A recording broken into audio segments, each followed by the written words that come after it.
Limkheda railway station પર લીમખેડાની સેવાભાવી સંસ્થાઓ દ્વારા મુસાફરોને ચા, પાણી, બિસ્કિટ, ખીચડીનું વિતરણ કરવામાં આવ્યું।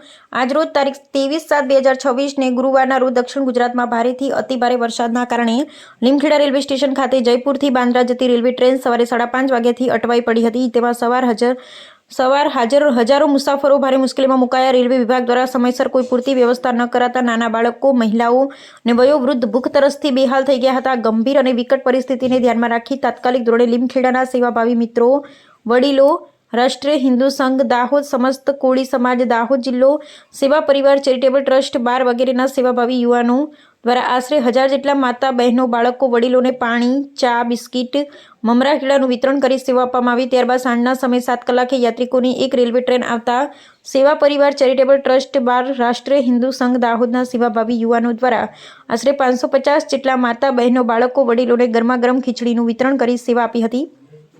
સેવાકીય કાર્યમાં હંમેશા અગ્રેસર રહેતા શ્રી રિંકેશભાઈ પ્રજાપતિ, શ્રી દિનેશભાઈ કોળી અને શ્રી મેહુલભાઈ ચૌધરી પરિવાર લીમખેડાની સેવાભાવી ટીમને લોકોએ બિરદાવી અને સેવાકીય પ્રવૃત્તિઓની પ્રશંસા કરી। સેવાકીય કાર્યમાં સહયોગી બનેલ તમામ સંગઠનોનો રાષ્ટ્રીય હિન્દુ સંઘ ખૂબ ભગવામય આભાર વ્યક્ત કર્યો। આ પ્રસંગે રાષ્ટ્રીય હિન્દુ સંઘ ગુજરાતના પ્રદેશ પ્રચારક રિંકેશ પ્રજાપતિ દ્વારા સૌને વિશેષ વિનંતી કરવામાં આવી કે હાલમાં વરસાદી આફતને ધ્યાનમાં રાખી આવી રીતે કુદરતી આફતમાં ફસાઈ ગયેલા લોકોને વધુમાં વધુ મદદ કે સેવા પૂરી પાડવી। રિપોર્ટર શ્રીકાંત ભાઈ કે વોહનિયા।